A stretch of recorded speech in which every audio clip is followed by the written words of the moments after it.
आज मी तुम्हाला एक गोष्ट सांगणार आहे। गोष्ट तशी साधीच आहे, पण या साध्या गोष्टीचा आशय मात्र पेलायला अवघड आहे। ही गोष्ट कोणा राजाची नाही की राणीची नाही, राजपुत्राची नाही की राजकन्याचीही नाही। गोष्ट आहे सामान्य माणसातल्या असामान्यत्वाचा साक्षात्कार घडवणाऱ्या 90 वर्षांची। गोष्ट या 90 वर्षातला एक एक क्षण बहुजन समाजाच्या हितासाठी समर्पित करणाऱ्या माणसाची। तसं पाहिलं तर ही गोष्ट तुम्हाला एखाद्या व्रतस्थ संन्याशाचीही वाटेल, कारण सार्वजनिक जीवनात वावरत असताना या माणसाच्या हातात कोट्यावधींनी पैसा खेळला, पण हा पैसा समाजाने आपल्याला ज्या कामासाठी दिलाय त्याच कामासाठी या माणसाने वापरला। त्यातला एक एक पैसा जीवापाड जपला। ही गोष्ट आहे एका वादळाची, जे महाराष्ट्राचं शिक्षण आणि सहकार क्षेत्र या दोन्हीमध्ये गेली 90 वर्ष घोंगावत आहे। भ्रष्टाचार किंवा क्षणिक मोह ही गोष्ट एका वादळाची, जे महाराष्ट्राच्या शिक्षण आणि सहकार क्षेत्रात गेली 90 वर्ष घोंगावत आहे। या वादळाच्या अवतीभोवती भ्रष्टाचार किंवा कुठलाच क्षणिक मोहाचा पालापाचोळा एक क्षणही फिरकू शकत नाही। या वादळाचं नाव आहे आप्पासाहेब झुलाल भिलाजीराव पाटील, अर्थातच जय हिंद शैक्षणिक संस्थेचे संस्थापक नानासाहेब झेडबी पाटील। जळगाव जिल्ह्यातल्या अंमळनेर तालुक्यात तापी नदीच्या काठावर वसलेलं जळोद हे नानासाहेबांचं मूळ गाव।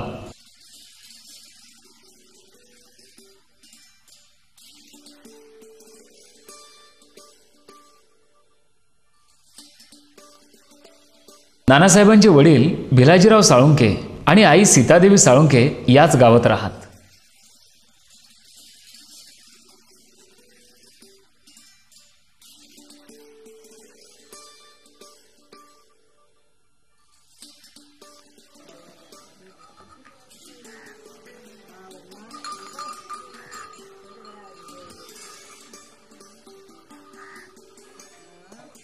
थोडीफार शेती होती, पण सगळ्याच शेतकऱ्यांच्या वाटेला येतो तो भोग त्यांच्याही वाटेला आला। कर्जाचा डोंगर वाढत गेला, जगणं कठीण होत गेलं। सीतादेवींनी सगळी हकीकत आपल्या भावांना म्हणजे माणिकराव पाटील, शिवदास पाटील आणि नामदेव पाटील यांना सांगितले। सीतादेवींचे खोंडामळीचे तिन्ही भाऊ स्वभावाने मोठे उमदे। बहिणीचं दुःख समजून घेऊन ते भिलाजीराव साळुंखे आणि सीतादेवींना आपल्या गावी नंदुरबार जवळच्या खोंडामळीला घेऊन आले। खोंडामळी तसं अगदीच लहानसं खेडं, पण माणसं मात्र जागरूक, सभोवताली काय चाललंय याची माहिती ठेवणारी। सत्यशोधकी परंपरेच्या प्रभावामुळे गाव विचारानं पुरोगामी। याच गावात 14 फेब्रुवारी 1914 रोजी नानासाहेब झेडबी पाटील यांचा जन्म झाला। इथेच मामांच्या घरात ते रांगले। या घरांनी त्यांना फुलासारखं जपलं। इथल्या गल्लीबोळांनी त्यांना आपल्या अंगाखांद्यावर खेळवलं। एकदा त्यांची आई आजारी पडली, त्यावेळेला ते पुण्याला शिकत होते। पुण्यात आणि भर पावसाळा होता, 1 महिन्याची झडी होती सतत, आणि त्यावेळेला काही एस टी नव्हती गावाला यायला। ते रात्री स्टेशनवर उतरले, तिची स्टेशनावर, तिथून पायी आले भर पावसामध्ये, आणि रात्री 1 वाजता ते खोंडामळीला आले आणि आईची भेट घेतली त्यांनी। खूप नातेवाईकांना खूप प्रेम होतं त्यांचं, आणि अजूनही आहे। फक्त ते आमच्याकडे लग्न कार्यालाच आले नाहीच, मग मात्र असे नेहमी येतात। खोंडामळीच्या शाळेत शिकत असताना नानासाहेबांनी एक हुशार विद्यार्थी म्हणून लौकिक मिळवला। त्यांनी अभ्यासात चमक दाखवली तशी मैदानही गाजवले। ते इथे असताना एक हुशार विद्यार्थी म्हणून नावाजले होते ते, आणि ते इथे देवाला शिक्षणाला गेले। तेथून त्यांचं शिक्षण पूर्ण झाल्यावर आमचे काका आणि मी आम्हा दोघांना देवाला बोर्डिंगमध्ये शिक्षणाकरता ठेवलं। म्हणजे खर्च आमचाच होता, पण त्यांनी आम्हाला इथून नेलं आणि ते कॉलेजला गेले, आणि ते एक फुटबॉलपटू म्हणून प्लेयर होते। नानासाहेबांनी पुढच्या शिक्षणासाठी नंदुरबारला जावं असं सगळ्यांना वाटत होतं, पण आई सीतादेवी मात्र त्यांना शिक्षणासाठी दुसऱ्या गावी पाठवायला तयार नव्हत्या। मग त्यावेळेला म्हणजे दिपाळीचे दिवस होते, ते म्हणतं काही आई बोलली नाही जास्त, पण ते झाल्यानंतर आम्ही त्यावेळी 3 भाऊ होतो, तो गेल्यानंतर 2च राहिले याला. वडील भाऊ शेतात जात होते, ते म्हणजे मजुरी वगैरे करून असं वगैरे, आणि मग मी एकटं शाळेत जात होतो. तर मी एकटं शाळेत जायचं म्हणजे मग आई म्हणायची बुवा, म्हणजे आमच्या आईराणीच सांगायचं म्हणजे ती याच्यात की बुवा एकटा आता मुलगा एकटा गेला, एक गेला याला, एक देवाने नेला म्हणे, एक आता घरी येईल. आता हा जरी याच्यात गेला, शाळेत गेला, आता घरी कोण राहील म्हणे. मी काही एकटे राहू का म्हणे याला, म्हणजे तुम्हाला चुडेल माहीत असेल सर काय, तर चुडेल निघत मी एकटे काय. प्रकाशाला व्हर्नॅक्युलर फायनल झाल्यावर नानासाहेब नंदुरबारला अँग्लो व्हर्नॅक्युलर हायस्कूलमध्ये दाखल झाले. आज ते लोकमान्य टिळक विद्यालय म्हणून ओळखलं जातं. इथे शिकत असतानाच ट्रेनिंग कॉलेजसाठी त्यांची निवड झाली, पण वय कमी असल्याने त्यांना ट्रेनिंग घेता आलं नाही. आणि मग JRCT हायस्कूलमध्ये मॅट्रिकसाठी त्यांनी प्रवेश घेतला. राहायची व्यवस्था मराठा बोर्डिंगमध्ये झाली. कॅप्टन दादासाहेब विश्वासराव देवरे हे मराठा बोर्डिंगचे प्रमुख. त्यांच्या शिस्तीत ही सबंध पिढी घडली. पहिला आदिवासी विद्यार्थी आणि पहिला दलित विद्यार्थी हा आमच्या गौड हायस्कूलमध्ये माझ्याबरोबर होते.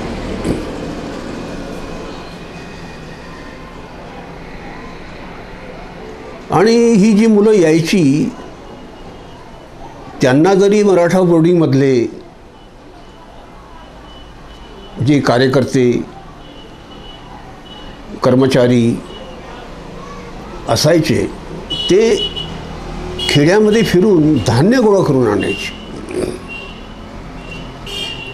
त्यावरून हे मराठा बोर्डिंग कसं चालत असेल याची कल्पना आपण केली पाहिजे. आजच्या मुलांना त्यांचे बाप आणि काका कसे शिकले याची त्यांना कल्पना नाही, आणि त्यांना त्याची पर्वाही नाही,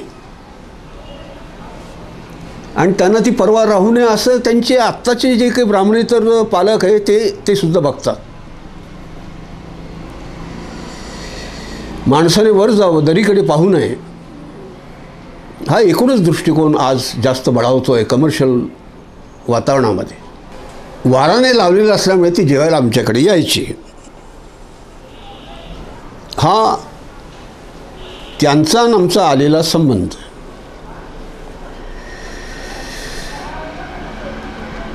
परंतु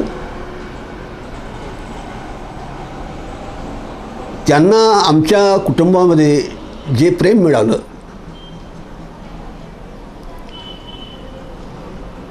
त्याची त्याने आयुष्यभर निदान माझे आईवडील मरेपर्यंत आठवण ठेवली.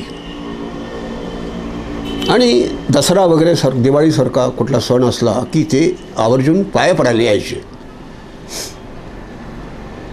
हे म्हणजे माझ्या आठवणीतल्या या गोष्टी आहेत.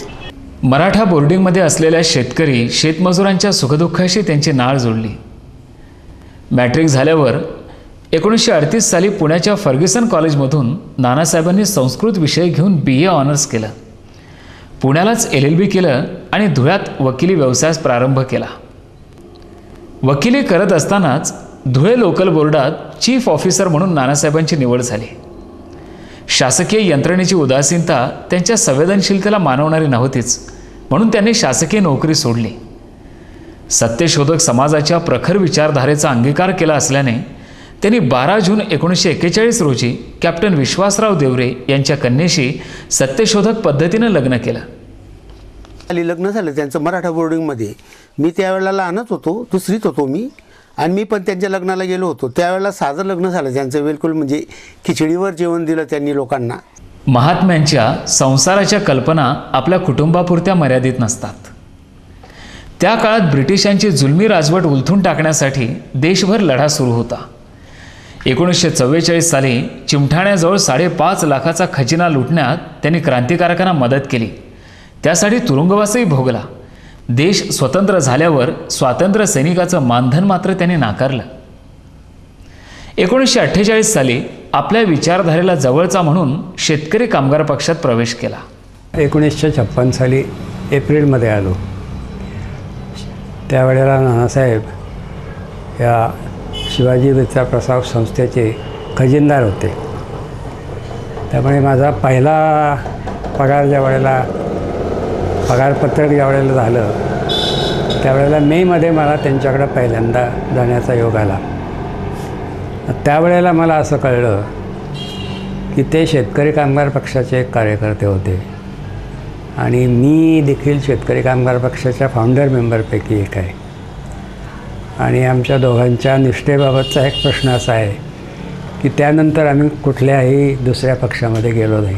म्हणजे मी 1946पासून आणि नानासाहेब अर्थात एखाद्या वर्षांनी नंतर मेंबर झाले असते, पण तेव्हापासून ते शेतकरी कामगार पक्षामध्ये होते.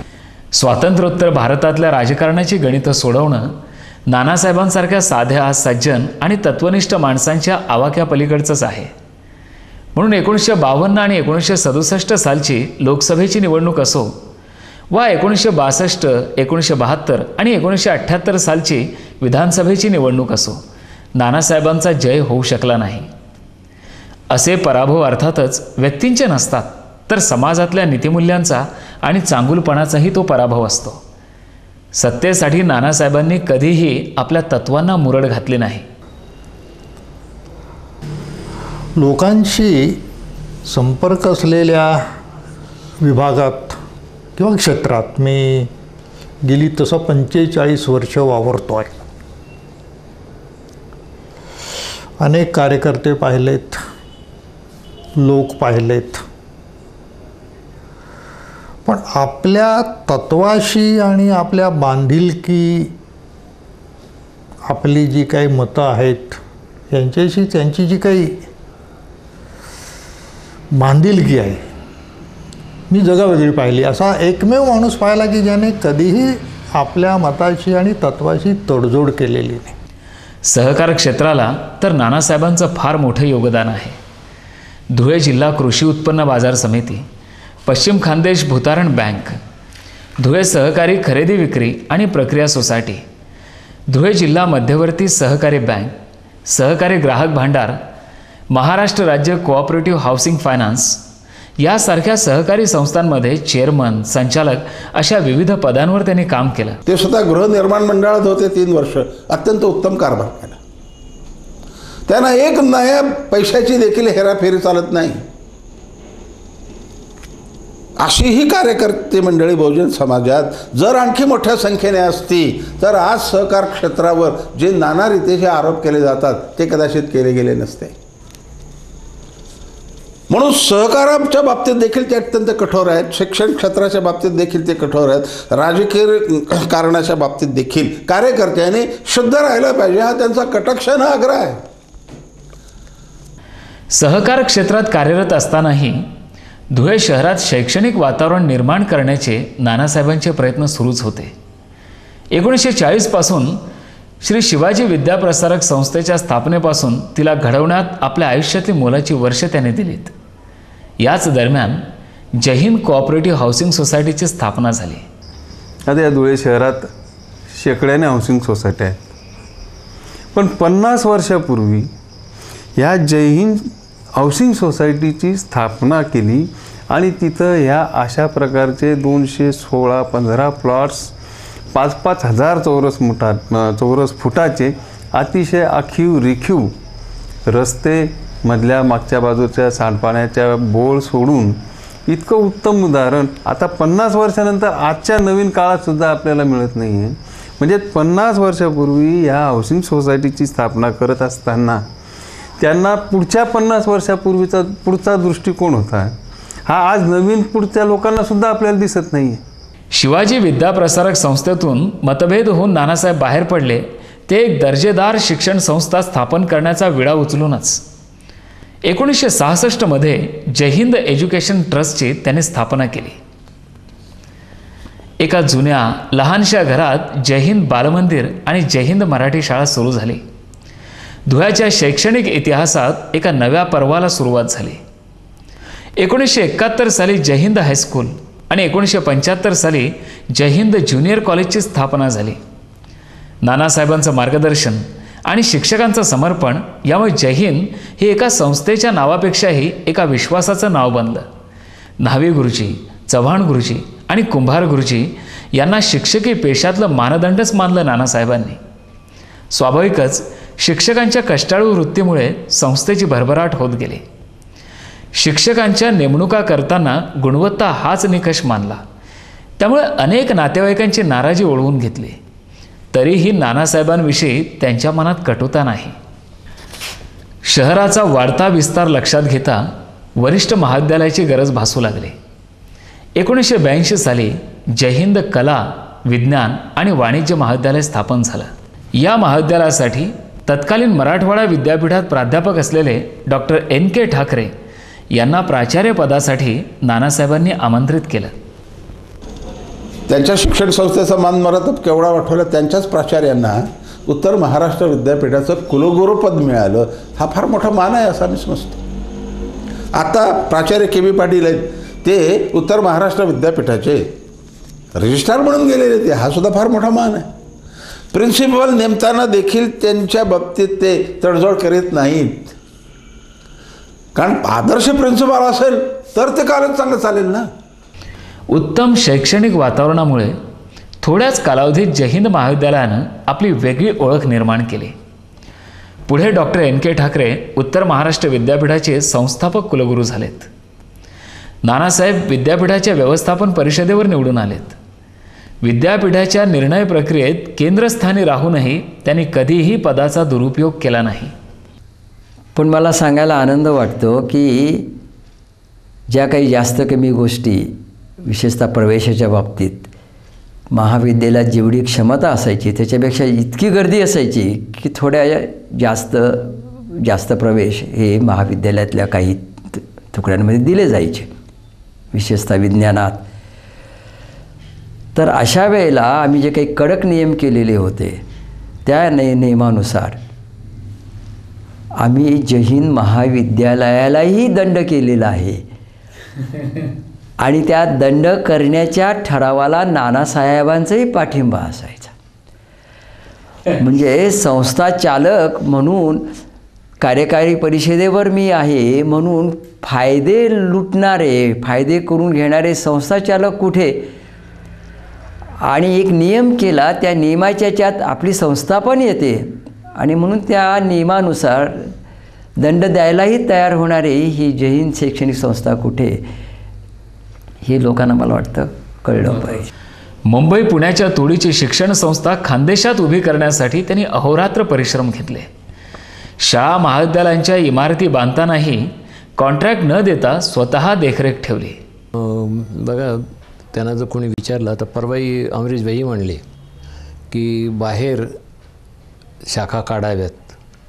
त्यांना आम्ही सुद्धा म्हटलं होतं बाहेर शाखा काढाव्यात. त्यांचं म्हणणं सुपरविजन कोण करेल, आणि त्यांचा सगळ्यात जास्त भर सुपरविजनवर असो. आणि सुपरविजन ही स्ट्रिक्ट सुपरविजन असेल तर तिथं काम होत राहतं. याच्यावर तर आपलं सगळ्यांचं जे एकमत व्हायला काही हरकत नाही. 4थ्या मजल्यावर सुद्धा त्या काळात अगदी शिडीने चढून जाऊन, म्हणजे जेव्हा जिना नसेल त्यावेळेस स्वतः शिडीने जाऊन पाणी टाकलं आहे की नाही हे पहिलं पाहणार. आजही कोणतीही इमारत गळत नाही. याचं कारण त्यावेळेला क्युरिंग इतकं परफेक्ट केलं जातं, मटेरियल चांगलं वापरलं जातं. स्वतःच बांधलेल्या आहेत इमारती, कोणालाही कॉन्ट्रॅक्टरला दिलेल्या नाहीत आणि स्वतः बांधलेल्या आहेत. क्युरिंगवर फार कडक नजर असायची आणि त्यांच्याबरोबर ओगलेराव साहेब हे म्हणजे सुपरवायझर म्हणून होते. तर त्यामुळे इमारतीचं काम अगदी काटेकोर होण्याचं कारण ते आहे. प्रत्येक गोष्ट बारकाईनं तपासून पाहणं हे नानासाहेबांचं वैशिष्ट्यच. या बाबतीत ते कमालीचे आग्रही असतात. माझं कवितारती नावाचं काव्याला वाहिलेलं जे द्वैमासिक आहे त्याचेही ते वर्गणीदार झालेले आहेत. प्रत्येक गोष्ट बारकाईने पाहायची, काळजीपूर्वक पाहायची हा त्यांचा स्वभाव आहे. माझ्याकडनं चुकून संपूर्ण पत्ता त्यांचा लिहिला गेला नव्हता वर्गणीदार म्हणून. आता झेडबी नावांचं नाव म्हटलं आणि धुळे एवढं म्हटलं तरी त्याला पत्र जातच. तर त्यांच्या घराचं नाव जे आहे सीतासदन ते काही लिहिलेलं होतं. जय हिंद हायस्कूलच्या पाठीमागे असं मी पत्ता लिहून ठेवलेला होता. लगेच मला दुसऱ्या दिवशी त्यांचं पत्र आलं, पत्ता संपूर्ण लिहिलेला नाही. तेव्हा इतक्या बारकाईनं प्रत्येक गोष्ट जे आहे ते बारकाईनं पाळणारे आहेत. नानासाहेबांच्या सर्व गोष्टींमध्ये असलेल्या शिस्तीच्या आग्रहामुळेच जय हिंद महाविद्यालय देशातच नव्हे तर परदेशातही गुणवत्तेचं एक मानदंड मानलं गेलं. विद्यार्थ्यांच्या शैक्षणिक विकासाबरोबरच त्यांच्या व्यक्तिमत्वाची सर्वांगीण जडणघडण व्हावी यासाठी आंतरराष्ट्रीय स्तरावरील फोर्ड फाउंडेशनसारख्या संस्थांच्या सहकार्यानं अनेक उपक्रम इथं राबवले जातात. दिलेल्या अनुदानातला एक एक पैसा विद्यार्थी हितासाठीच वापरला जाईल हा विश्वास या महाविद्यालयानं कमावला आहे. पैशासाठी कोणाचं शिक्षण आणणार नाही याची काळजी इथं घेतली जाते. याही वयामध्ये प्रचंड आशावाद हा नानासाहेबांचा मुख्य पैलू आहे असं मला वाटतं. कारण याही वयामध्ये एखादी गोष्ट चुकीची घडत असली की त्यासाठी आपण काहीतरी केलं पाहिजे असा आग्रह नानासाहेब याही वयामध्ये धरतात. खरं म्हणजे आमच्यासारख्यानं सुद्धा आता या गोष्टी अशाच व्हायच्या आहेत, काय लक्ष नाही दिलं तरी चालेल किंवा तिकडे दुर्लक्ष केलं तरी चालेल असं वाटतं. पण नानासाहेबांना मात्र अजिबात तसं वाटत नाहीत. ही एक फार मोठी गोष्ट असं मला वाटतं. नानासाहेबांच्या स्वभावातील कडकपणाबद्दल बरेच जण बोलतात, काही जण नाराजी पण व्यक्त करतात. पण नानासाहेबांच्या कडकपणामुळेच आज जय हिंद उभं राहिलं हे मात्र सगळेच मान्य करतील. आणि म्हणून मला असं वाटतं की सूर्याच्या उन्हाचा ताप होतो म्हणून सूर्यच नको असं काही कोणी म्हणणार नाहीत.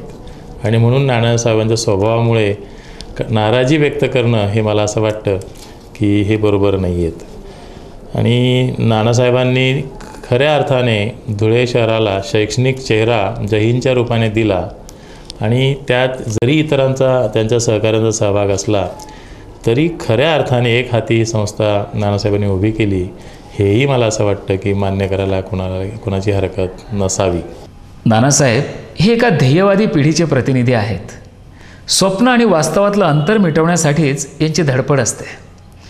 त्यामुळे आग्रही होतात, प्रसंगी हट्टी होतात, बरोबरीचे सहकार्यही कधीकधी नाराज होतात. कडक शिस्तीचा माणूस, अतिशय प्रामाणिक आणि सतत उद्योगात राहणं, परंतु प्रेमानं वागायचं लोकांना हा स्वभाव त्यांचा नव्हता.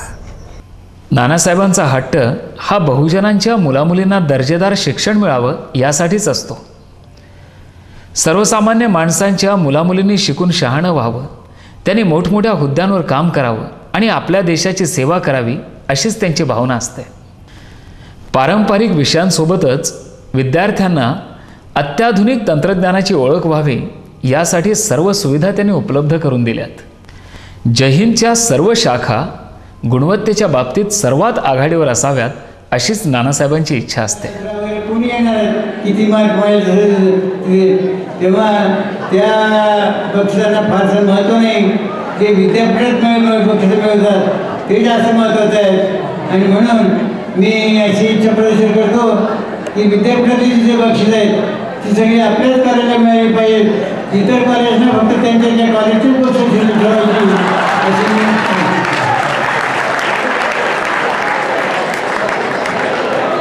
नानासाहेबांची इच्छा ही सर्वांसाठी प्रेरणादायी असते. आपल्या संस्थेत शिकायला येणारा विद्यार्थी स्वतःच्या बळावर आयुष्यात उभा राहायला हवा म्हणून शैक्षणिक वातावरण चांगलं असायला हवं.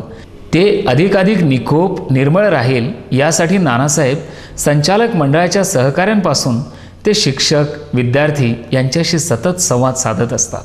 एक ऋषितुल्य माणूस ज्यांनी जय हिंद सोसायटीची स्थापना केली, त्यांनी जय हिंद ट्रस्टची स्थापना केली आणि वेगवेगळे उपक्रममध्ये पूर्ण जीवन शिक्षक क्षेत्रामध्ये आपलं स्वतःचं व्यतीत केलं.